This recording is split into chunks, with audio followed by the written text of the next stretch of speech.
Hello बच्चों आज हम पढ़ेंगे क्लास 12 केमिस्ट्री में इलेक्ट्रोकेमिस्ट्री चैप्टर। और जिसमें हमारा आज टॉपिक होने वाला है बच्चों इलेक्ट्रोकेमिकल सेल। तो बच्चों ये क्लास 12 के लिए तो एक टॉपिक इंपॉर्टेंट है ही, साथ में जेई नीट के लिए भी इंपॉर्टेंट है। तो हम बेसिक से लेके एडवांस तक के सारे इस पर टॉपिक्स को कवर करेंगे। चलिए स्टार्ट करते हैं बच्चों कि क्या हमारे पास गैल्वेनिक सेल है और क्या इलेक्ट्रोलिटिक सेल है।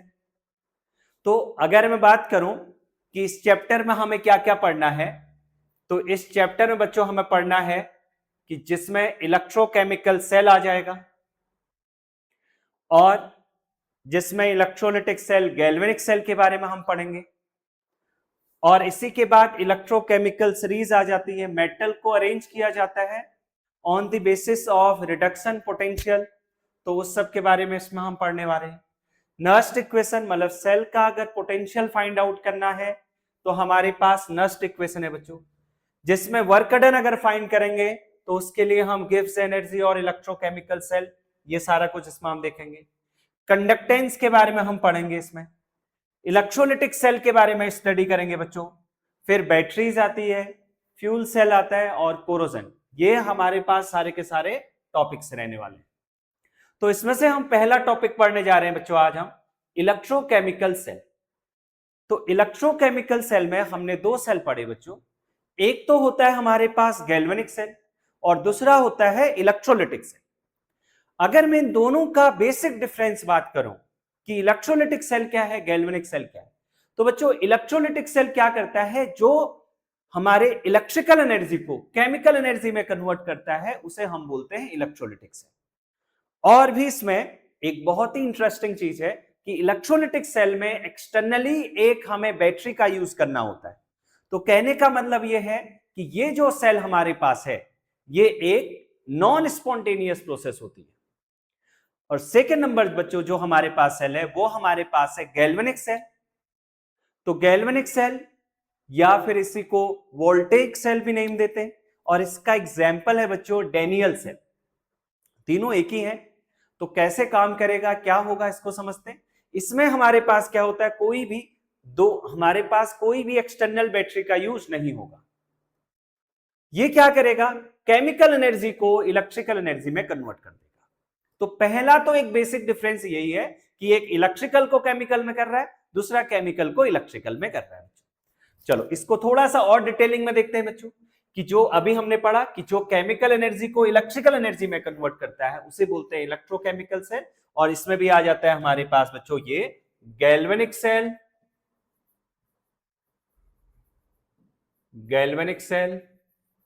या फिर वोल्टेइक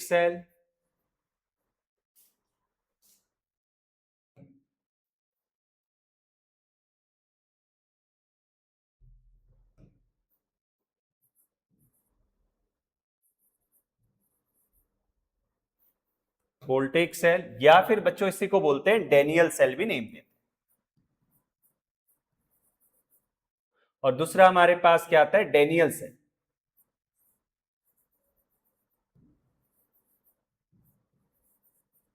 ठीक है, अब हमारे पास सेकेंड नंबर डिफरेंस क्या रहता है इसको समझेंगे।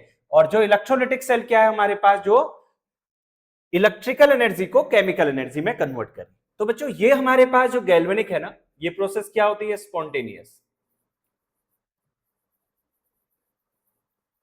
मतलब कहने का मतलब ये है कि ये बिना बैटरी के हो जाएगी प्रोसेस, डेल्टा जी क्या रहेगा, नेगेटिव। और इलेक्ट्रोलिटिक सेल ये प्रोसेस होती है नॉन स्पॉन्टेनियस।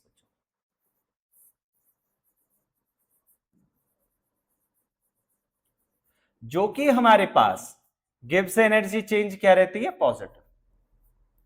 मतलब इसमें बैटरी की रिक्वायरमेंट होती।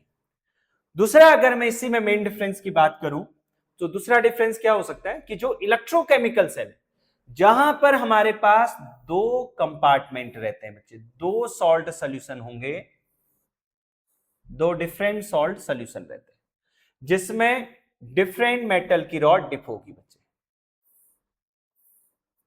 ये रहेगा हमारे पास।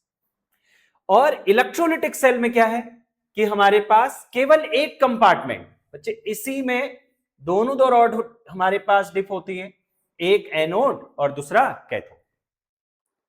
ये हमारे पास इन दोनों में हमारे पास एक बेसिक डिफरेंस है कि इसमें मैंने क्या बताया कि ये प्रोसेस क्या है, स्पॉन्टेनियस है, ये क्या है, नॉन स्पॉन्टेनियस है। और इसमें अभी हमारे पास क्या है, दो कंपार्टमेंट और दो सॉल्व सॉल्यूशन होंगे, और इसमें हमारे पास एक ही कंपार्टमेंट में दोनों दो इलेक्ट्रॉन डिप होंगे। तो ये हमारे पास है। और बेसिक डिफरेंस को अभी हम इसमें और पढ़ेंगे बच्चों, जिसमें हम पूरा डायग्राम से हम इसको स्टडी करेंगे, पूरी रिएक्शंस देखेंगे क्या होगा, एनोडिक रिएक्शन क्या होगी, कैथोडिक रिएक्शन क्या होगी। चलो इसी को हम आगे थोड़ा और डिस्कस करते हैं। तो बच्चों जो हमारे पास ये गैल्वेनिक सेल है, ये एक टाइप की रिडॉक्स रिएक्शन है। बच्चों आप लोगों ने रिडॉक्स रिएक्शन के बारे में पढ़ रखा है। किसी भी केमिकल रिएक्शन में अगर ऑक्सीडेशन रिडक्शन दोनों दो हो रहा है तो उसे हम बोलते हैं रिडॉक्स रिएक्शन। तो बच्चों ये हमारे पास एक रिडॉक्स रिएक्शन है जिसमें क्या हो रहा है, ऑक्सीडेशन भी हो रहा है और रिडक्शन भी हो रहा है। मतलब चार्ज इधर -2 है, -2 से 0 तो ऑक्सीडेशन।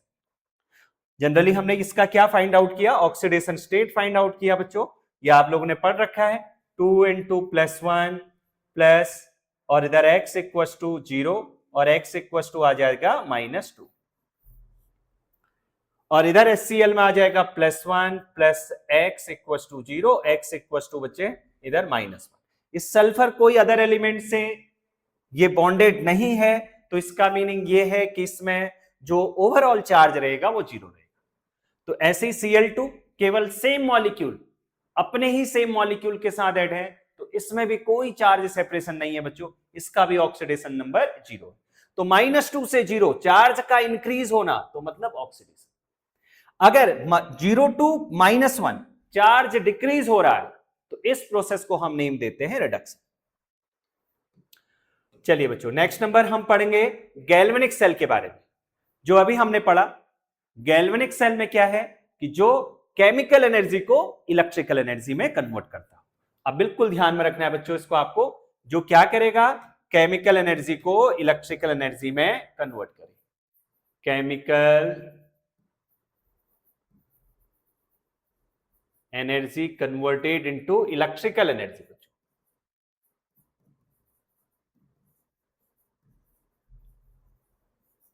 ठीक है बच्चों, अब हमारे पास क्या है, इसी को हम नेम दिया था गैल्वेनिक सेल या फिर वोल्टेइक सेल भी इसी को नेम दिया था बच्चों। ये हमारे पास क्या है, एक स्पॉन्टेनियस रिडॉक्स रिएक्शन होती है जिसमें डेल्टा जी की वैल्यू क्या थी, नेगेटिव, मतलब इसमें कोई एक्सटर्नल बैटरी की रिक्वायरमेंट नहीं होगी। तो इसी का एग्जाम्पल है बच्चों हमारे पास डेनियल सेल। डेनियल एक साइंटिस्ट का नेम था। अब क्या क्या रहेगा उसको हम देखेंगे। और गैल्वेनिक सेल में अभी हमने पढ़ा कि दो कंपार्टमेंट होंगे और दोनों कंपार्टमेंट में क्या होगा, डिफरेंट सॉल्ट सॉल्यूशन, और डिफरेंट सॉल्ट सॉल्यूशन में जो सॉल्ट सॉल्यूशन है बच्चों उसी की मेटल रॉड डिप होती है। तो in this cell an electrode dipped into the solution of its own salt. This combination is called half cell. मतलब अगर एक सेल में प्रोसेस हो रही है तो उसी को हम क्या नेम देते हैं, हाफ सेल, और दूसरे में भी सेम यही हो रही है, एक बार एनोडिक हाफ सेल एक बार कैथोडिक हाफ सेल, और इसी को नेम देते हैं बच्चों रिडॉक्स कपल। अभी इसको मैं पूरा डायग्राम से आपको एक्सप्लेन कर रहा हूं। इन हाफ सेल मतलब एक बार ऑक्सीडेशन हो रहा है बच्चों, एक बार रिडक्शन हो रहा है। चलिए इसको थोड़ा सा हम पूरा डिटेलिंग में चलते हैं, एक डायग्राम बना के समझते हैं बच्चों कि जिसमें ये सारे कुछ चीजें हम इसमें एक्सप्लेन कर पाए। चलो यहां पर हम एक डायग्राम बना लेते हैं जिसमें हमारे पास बच्चों क्या है कि हमारे पास अभी हमने पढ़ा कि जो गैल्वेनिक सेल है इसमें क्या होंगे, दो सॉल्ट सॉल्यूशन होंगे। जैसे एक हमारे पास ये है, एक ये, और दो सॉल्ट सॉल्यूशन में बच्चों डिफरेंट मेटल के सॉल्ट होंगे, और लेकिन दोनों की कंसंट्रेशन क्या रहेगी बच्चों, सेम रहेगी। लेकिन अब हम देखो उसी का एग्जाम्पल एक पढ़ रहे हैं ना, हम पढ़ रहे हैं डेनियल सेल के बारे में, जो कि हमारे पास गैल्वेनिक सेल का एग्जाम्पल है। तो बच्चों इस सेल में क्या लिया गया, जो सॉल्ट सॉल्यूशन है, एक ZnSO4 लिया गया और दूसरा CuSO4। लेकिन गैल्वेनिक सेल में ZnSO4 के साथ आप AgNO3 ले सकते हैं या फिर कोई डिफरेंट सॉल्ट ले सकते हैं, बस कंसंट्रेशन दोनों की क्या हो, 1m, तो वो हमारे पास गैल्वेनिक सेल में आ जाता है। लेकिन डेनियल सेल में फिक्स हमारे पास एग्जांपल, एक बार हम लेंगे 1m ZnSO4, दूसरा हम लेंगे 1m CuSO4। तो बच्चों हमने लिया एक में 1m ZnSO, zinc sulphate, m का मतलब है मोलर कंसंट्रेशन, ये सेम रहेगी दोनों में, और एक में लिया 1m CuSO। अब बच्चों इसमें जो Zn है ना, इसी की मेटल की रॉड इसमें रहेगी। यहां पर हमारे पास जो मेटल की रॉड है वो Zn मेटल की रॉड है।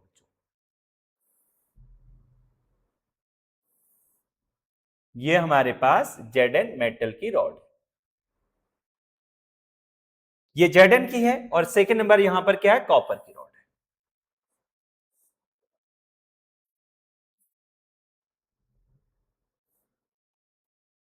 ये क्या है, कॉपर की रॉड।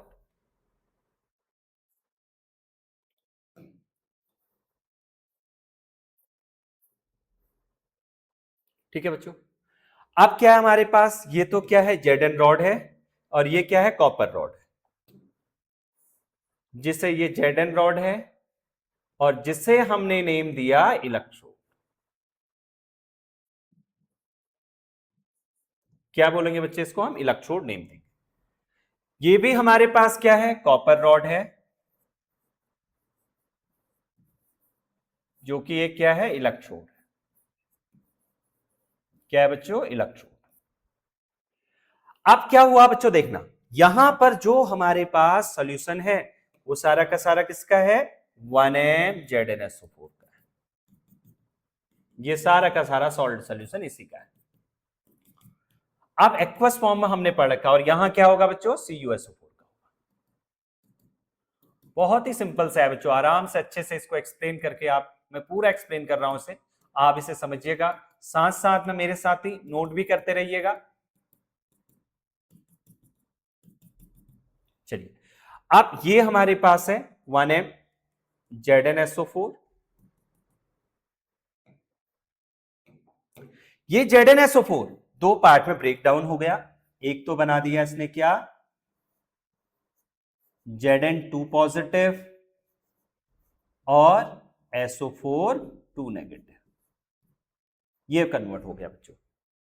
इसी ढंग से CuSO4 भी होगा, CuSO4 एक्वस सॉल्यूशन में Cu2 positive plus SO4 2 negative.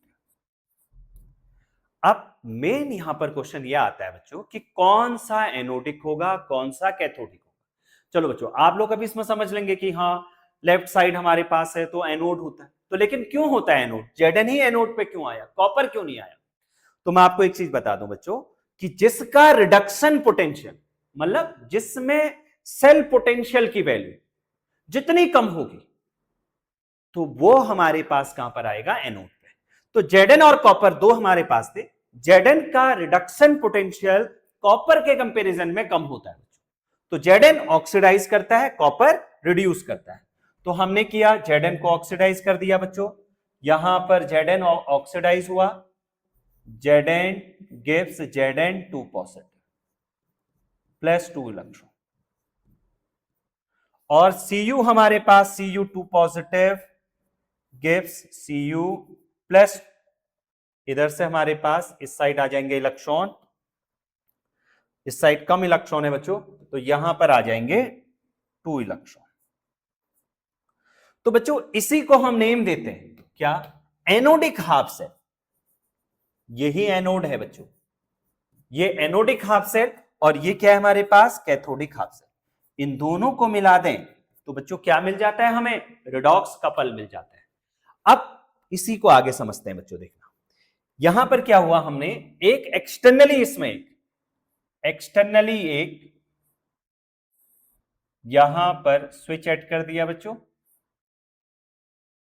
बीच में हमारे पास वोल्ट मीटर हो गया, और इसे हमने इस टर्मिनल के साथ जोड़ दिया। अब हुआ क्या, अब ये होगा बच्चे, ये ऑक्सीडाइज हो रहा है, ये क्या हो रहा है, ऑक्सीडाइज। एनोड पे क्या हो रहा है, ऑक्सीडेशन हो रहा है। और दूसरा मैं आपको इसको ध्यान में रखने के लिए एक ट्रिक बताता हूं, LOAN। तो बच्चों इसका मतलब लोन करके ध्यान में रख लीजिएगा, इसका मीनिंग है बच्चों, L का मतलब है इधर लेफ्ट, O का मतलब है ऑक्सीडेशन, तो बच्चे ए का मतलब है एनोड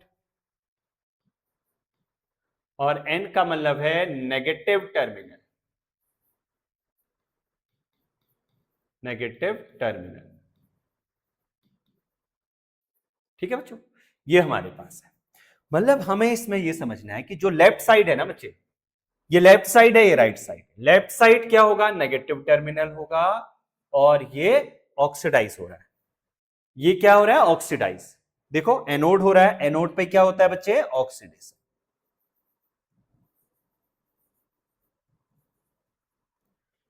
अब हुआ क्या, जैसे ही हमने स्विच को ऑन किया बच्चों, इस स्विच को हमने ऑन कर दिया। इस स्विच को जैसे ही हमने ऑन किया बच्चों, इस स्विच को हमने जैसे ही ऑन किया, तो वैसे हुआ क्या, वैसे ही हुआ, इसको इसी रंग से बना लेते हैं।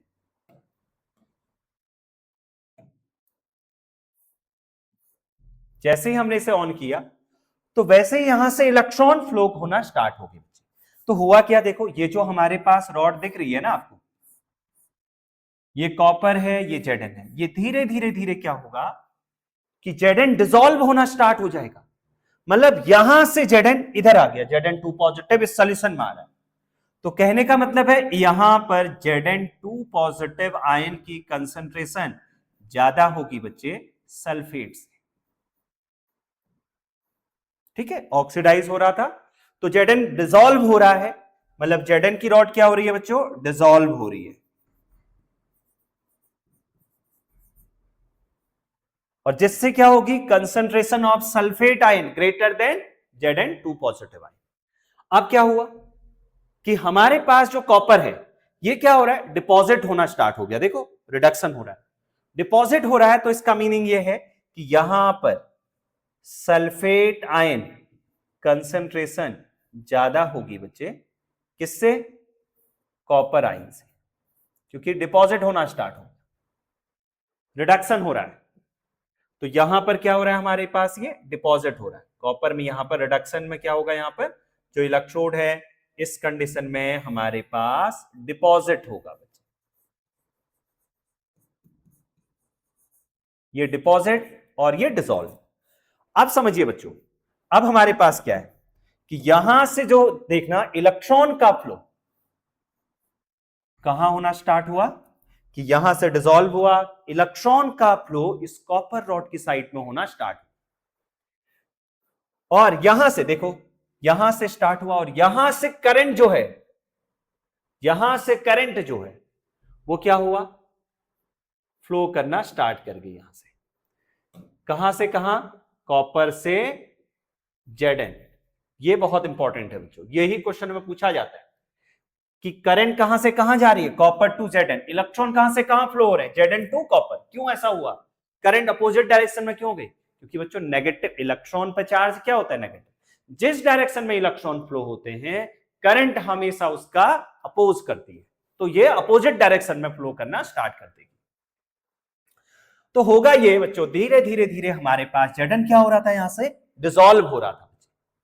तो डिसॉल्व हो रहा था, तो धीरे धीरे इस रॉड जो है वो रिड्यूस होना स्टार्ट हो गई ऐसे। ठीक है बच्चों, ये हमारे पास ये रॉड जो है धीरे धीरे रिड्यूस होना स्टार्ट हुई। और यहां क्या हो रहा था, डिपॉजिट हो रहा था बच्चे। यहां जो है ऐसे डिपॉजिट होना स्टार्ट हुआ, कॉपर आयन यहां पर क्या हो रहा था, डिपॉजिट। तो धीरे धीरे बच्चे यहां मास ज्यादा हो रहा है, यहां मास कम हो रहा है। इस चार्ज को न्यूट्रलाइज करने के लिए, इस चार्ज को बैलेंस करने के लिए हम एक इंटरनली सॉल्ट ब्रिज को ऐड कर देते हैं, जिससे इन्वर्टेड यू शेप्ड एक ट्यूब होती है बच्चों, जिसे हम क्या करते हैं, यहां पर कॉटन प्लग यूज करते हैं बच्चों। ये हमने यूज किया, और यहां पर एक यू शेप्ड ट्यूब को ऐड कर दिया बच्चों।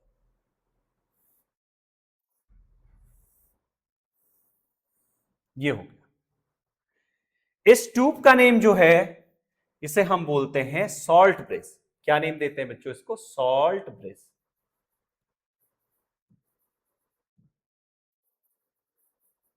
सॉल्ट ब्रिज, जहां पर हमारे पास क्या रहता है बच्चों, एक तो अगर अगर पॉलीसेकेराइड हम यूज करते हैं, अगर अगर, दूसरा अगर अगर जेलेटिन का यूज होगा, दूसरा इसी में हम सॉल्ट को यूज करते हैं कि जहां पर जो कैटाइन और एनाइन, जो ionic mobility of cation equal to ionic mobility of anion, मतलब दोनों में मोबिलिटी इक्वल हो जाती है, ऐसे सॉल्ट को हम यहां पर यूज करते हैं। जैसे KCl है बच्चों, NaNO3 है,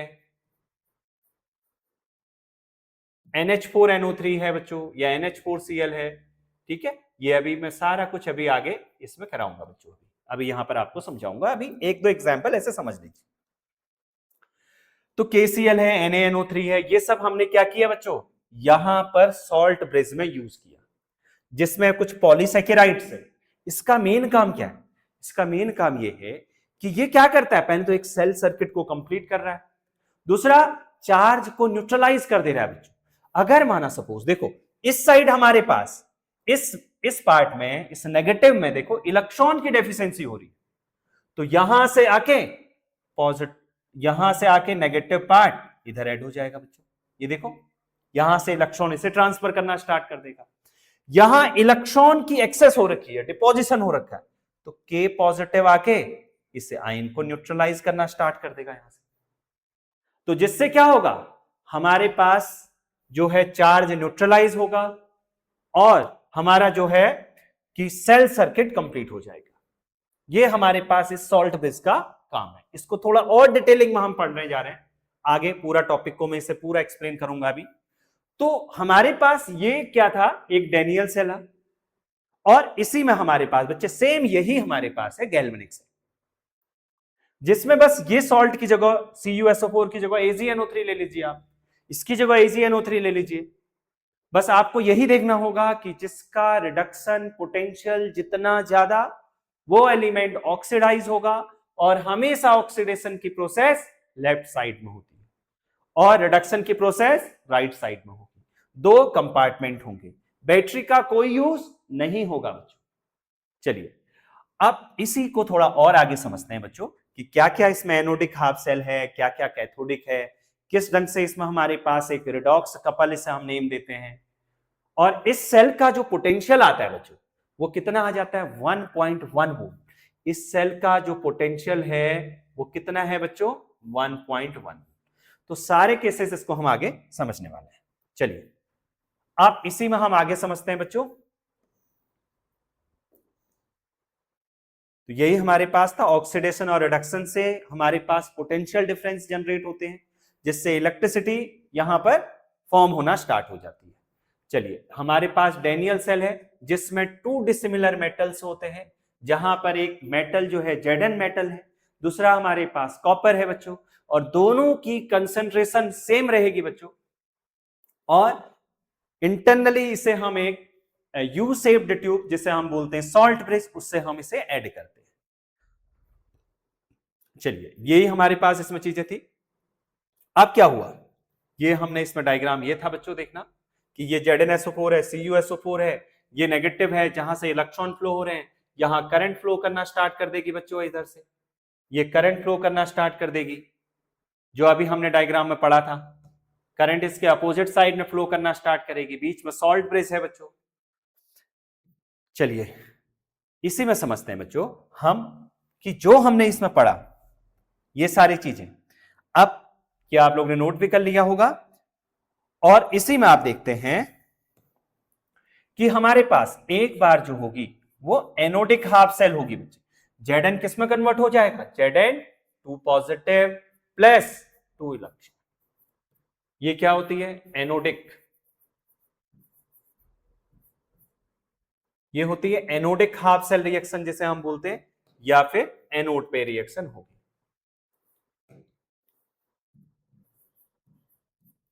दूसरा Cu2 पॉजिटिव बच्चों किस में कन्वर्ट हो जाएगा, Cu में, और इधर आ जाएंगे 2 इलेक्ट्रॉन, तो ये कहां पर आ जाता है कैथोड पे।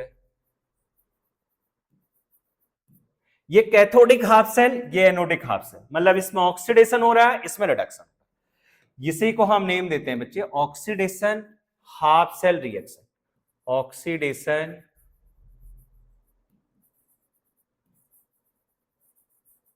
हाफ सेल रिएक्शन, ये हमारे पास है। फिर रिडक्शन हाफ सेल रिएक्शन, एक बार ऑक्सीडेशन एक बार रिडक्शन। तो बच्चों इसी को हमने एक सेल रिएक्शन फॉर्म की। ये हमारे पास देखो दो इलेक्ट्रॉन कैंसिल आउट हो जाएंगे। Zn हमारे पास है जो कि इसमें कोई चार्ज नहीं है, तो बच्चे सॉलिड फॉर्म में रहेगा। Cu2 पॉजिटिव एक्वस फॉर्म में है, gives Zn2 positive aqueous form में है, और Cu इधर हमारे पास सॉलिड स्टेट में रहेगा। ये हमारे पास इसकी क्या है, सेल रिएक्शन है, जो कि एक रिडॉक्स रिएक्शन होती है बच्चों। ये क्या है, रिडॉक्स रिएक्शन। देखो इसमें चार्ज कितना होगा, 0 होगा। इधर पे चार्ज कितना है, +2 है बच्चों। 0 से +2 बच्चे, मतलब चार्ज का बढ़ना, तो इसी को बोलते हैं ऑक्सीडेशन। इधर क्या है, +2, इधर क्या है, चार्ज 0, कोई चार्ज नहीं होगा बच्चे, सॉलिड स्टेट में है। तो ये क्या हुआ बच्चे, रिडक्शन। ठीक है बच्चों, इसी को, इस सेल रिएक्शन को ही हम नेम देते हैं बच्चों रिडॉक्स कपल। और इस सेल का जो पोटेंशियल होगा वो कितना जनरेट होता है, यहां से 1.1 वोल्ट। चलिए बच्चों इसी को आगे समझते हैं। ये हमारे पास है, ठीक है बच्चे। The two half cells are connected by a metallic wire through a voltmeter and a switch externally. यही हमने किया था। The electrolytes of the two half cells are connected internally through a salt bridge. Sometimes अगर दोनों की हम ना बच्चे देखो दोनों में सेम सॉल्ट सोल्यूशन ऐड कर दें, तो इसका मतलब अब उसमें सॉल्ट ब्रिज की रिक्वायरमेंट नहीं होगी। यही आपसे कह रहा है, both the electrodes are dipped in the same solution and such cases salt bridge is not required. अब हमारे पास जो इस सेल का जो पोटेंशियल होता है वो कितना जनरेट होता है, 1.1 वोल्ट, और दोनों की कंसंट्रेशन को हम क्या लेते हैं बच्चों, 1 मोल पर लीटर, मतलब 1 m कंसंट्रेशन हमारे पास दोनों दो इलेक्ट्रोड की रहती है बच्चों। चलिए अब मैं इसमें बताता हूं सबसे पहले बच्चों सॉल्ट ब्रिज।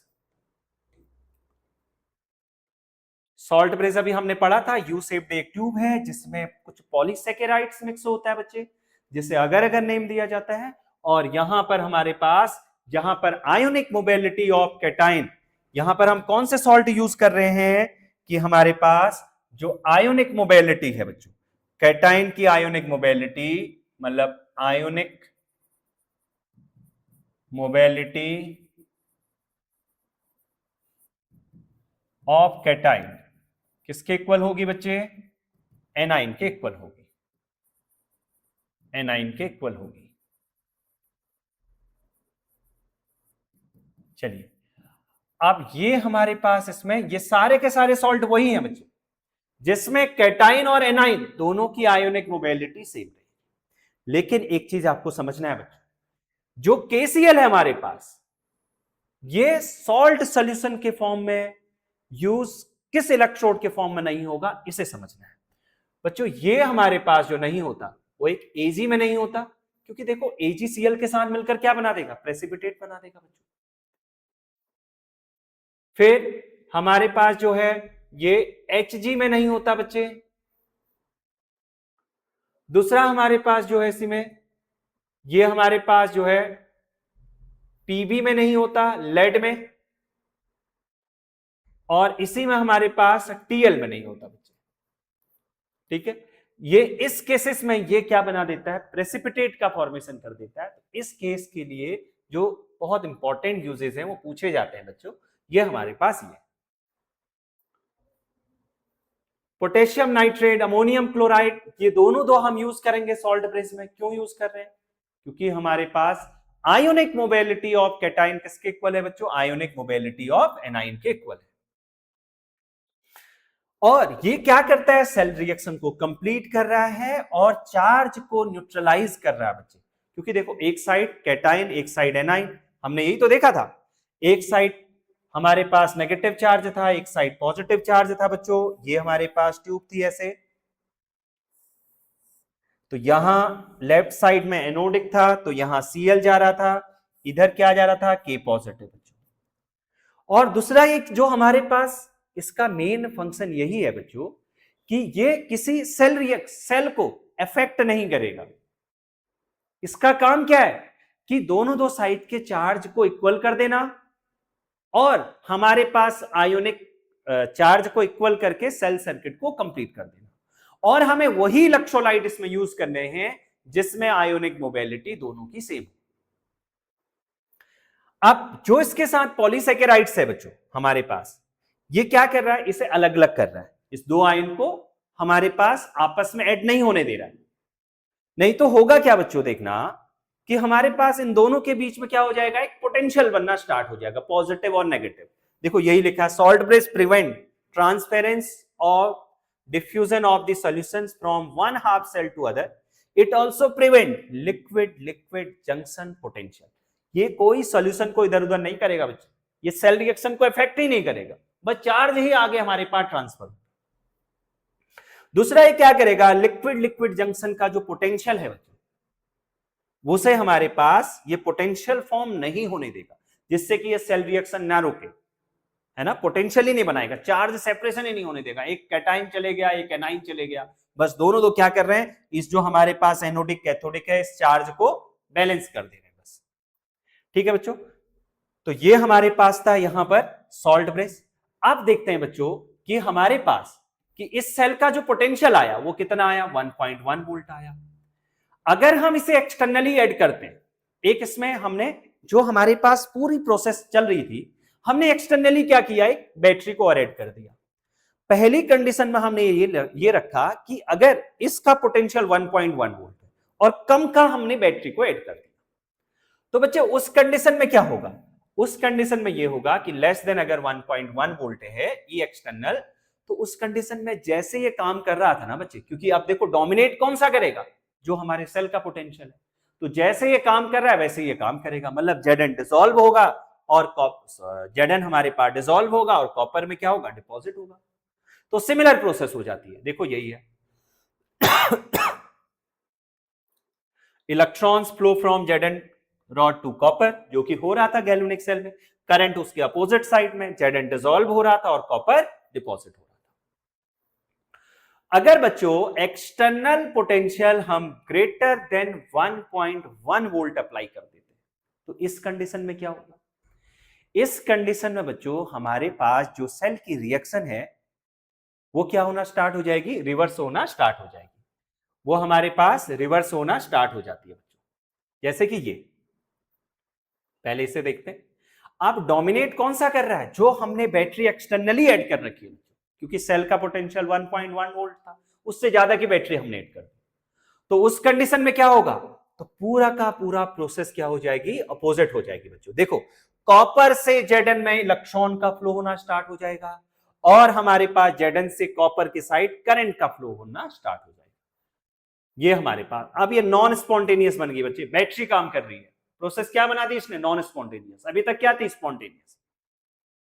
यही सारा कुछ इसमें हो रहा है बच्चे। Electrons flow from copper to Zn, current flow from Zn to copper, Zn deposit होगा बच्चे और कॉपर क्या हो जाएगा, डिसॉल्व हो जाएगा, अपोजिट हो गया पूरा का पूरा काम। अगर हमारे पास बच्चों हम अगर इक्वल का हम यहां पर पोटेंशियल ऐड कर देते हैं, जितना सेल का है उतना ही हमारे पास एक्सटर्नली भी ऐड करें, तो बच्चे ये तो बैलेंस कर देता है सेल के पोटेंशियल को। क्या होगा यहाँ पर, करंट का फ्लो, इलेक्ट्रॉन का फ्लो पूरा का पूरा बंद हो जाएगा बच्चे, देखो, तो जिससे हमारे पास करंट क्या हो जाएगी, जीरो। अब इस कंडीशन में no flow of electrons, no flow of current और नहीं कोई केमिकल चेंज होगा, कोई पोटेंशियल डिफरेंस नहीं है इस कंडीशन, क्योंकि दोनों दो सेल का पोटेंशियल सेम हो चुका है, एक्सटर्नली और जो हमारे सेल का पोटेंशियल था और एक्सटर्नल बैटरी का एक दूसरे को बैलेंस कर दिया बच्चे। चलो बच्चे, अब इसके बाद बच्चे हमारा टॉपिक आता है इलेक्ट्रोकेमिकल सीरीज आती है और हमारे पास कुछ यहाँ पर इसके बेसिक टर्म्स होते हैं बच्चों, जो कि इलेक्ट्रोड पोटेंशियल है, सेल पोटेंशियल है, तो इसको हम नेक्स्ट क्लास में डिस्कस करेंगे। ओके, थैंक यू बच्चों।